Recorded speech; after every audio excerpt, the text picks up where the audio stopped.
আসসালামু আলাইকুম গাইস, আজকে যাচ্ছি অ্যারাবিয়ান খ্যাপসা খাওয়ার জন্য। তো চলুন, আমরা সৌদি আরব আছি এখন জেদ্দার মধ্যে। আব্বু আর আমি যাচ্ছি অ্যারাবিয়ান খ্যাপসা আনার জন্য। তো আসলে আমরা এই দোকান থেকে অ্যারাবিয়ান খ্যাপসা নিছি, আমরা 5 জনের জন্য আসলে নিতেছি খাবারটা। তো চলুন, আমরা যাচ্ছি এখন অ্যারাবিয়ান খ্যাপসা আনার জন্য। তো এখন আমরা আছি হায়াত সাফা বা তাহিলিয়া, আমরা যেখানে থাকি এই জায়গাটার নাম হচ্ছে তাহিলিয়া। আর আরেকটা বিষয় হচ্ছে আলবাইক, সৌদি আরব যারা থাকেন অনেক টুরিস্টরা কিন্তু আসলে আলবাইক খাওয়ার জন্য আসলে এই দেশে আসে। তো আমরা কিন্তু আসলে আলবাইক অনেকবার খাইছি, আমার সামনে কিন্তু রেস্টুরেন্টটা আছে আলবাইকের, এখান থেকে কিন্তু আমরা অনেকবার আলবাইক খাইছি। তো আলবাইক নিয়ে একটা ব্লগ আসতেছে, সবাই বেল আইকন অন করে রাখবেন, ভিডিও আপলোড করার সাথে সাথে ভিডিওটা দেখতে পারবেন।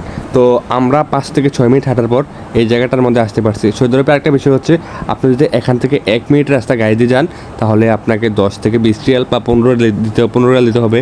10 রিয়াল হচ্ছে বাংলাদেশের টাকা 350 টাকা, বুঝতে পারতেছেন অনেক টাকা। কিন্তু আসলে এই দেশে যদি একটা গাড়ি না থাকে তাহলে ভ্রমণ করতে গেলে অনেক টাকা লাগে কিন্তু। তো যাই হোক, আমরা কথা বলতে বলতে কিন্তু ফাইনালি চলে আসলাম। আশেপাশে অনেক বিল্ডিং, আর এগুলোর পেছনে কিন্তু হচ্ছে পান্ডা মার্কেট। এই পান্ডা মার্কেটের পেছনে হচ্ছে আমাদের বাসা। তো এখান থেকে প্রায় 5-6 মিনিটের রাস্তা হচ্ছে এখানে আসা। তো ফাইনালি আমরা কিন্তু চলে আসলাম এই দোকানটার মধ্যে। আর আগে যে রাজা বাসার যেভাবে খাইতো আমি বললাম, তো ঠিক সেভাবে সুযোগ সুবিধা আছে, এখানে পেছনে বসে খাওয়াও যায়, সব কিছু করা যায়। তো যাই হোক, আমরা এখানে পার্সেল অর্ডার দিয়ে দিচ্ছি। আমরা নিতেছি হচ্ছে 3টা রাইস আর একটা মুরগি। তো কত টাকা দিয়ে নিচ্ছি খেয়াল নাই আমার সঠিক, আমি হয়তো ডিসক্রিপশন বক্সে লিখে দেবো, চাইলে এখান থেকে দেখে নিতে পারেন। বেশি না, 30 থেকে 50 রিয়ালের মতো গেছে, বাংলা টাকায় প্রায় 15 থেকে 1600 টাকার মতো গেছে 5 জনের খাবার।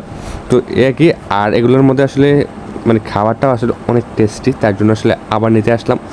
মেন বিষয় এটা সৌদি আরবে আসলে নর্মালি যারা বাইরে কাজ করে আসলে অনেক গরম ভাই, বিশ্বাস করে না করেন, অনেক গরম। এটা জিনিসটা অনেক ফেস করছি, অনেক গরম, বাইরে থাকা যায় না ভাই পানি ছাড়া। একটু পরপর পানি খেতে হয়, পানির পিপাসা লেগে যায়। আর আমরা আসলে বাইরে অনেকক্ষণ যাবত আছি, তো এখন ফাইনালি বাসায় গিয়ে আসলে এগুলো রিভিউ দেবো। তো এটা হচ্ছে আমাদের প্রথম বক্স। ভিডিওর মধ্যে আসলে দেখতে কেমন জানি না, বাট খাবারটা খাইতে অনেক টেস্টি, বিশ্বাস করেন না করেন। দেখতে পাইতেছেন এগুলোর সাথে কী কী দিয়েছে, একটা আছে সাদা রাইস আর একটা আছে হলুদ রাইস। তো আসলে 2টা নেওয়া হয়েছে। তো কি দেখতে পাচ্ছেন খাবারটা আসলে কীরকম দেখতে। তো তারপর আছে স্যুপ আছে, সাথে সস আছে, সালাদ আছে। একই আজকের ব্লগ, আর অনেক বড় বড় মরিচ দিছে। তো যাই হোক, ভিডিওটা যদি ভালো লাগে থাকে লাইক শেয়ার করে পাশে থাকবেন ইনশাআল্লাহ।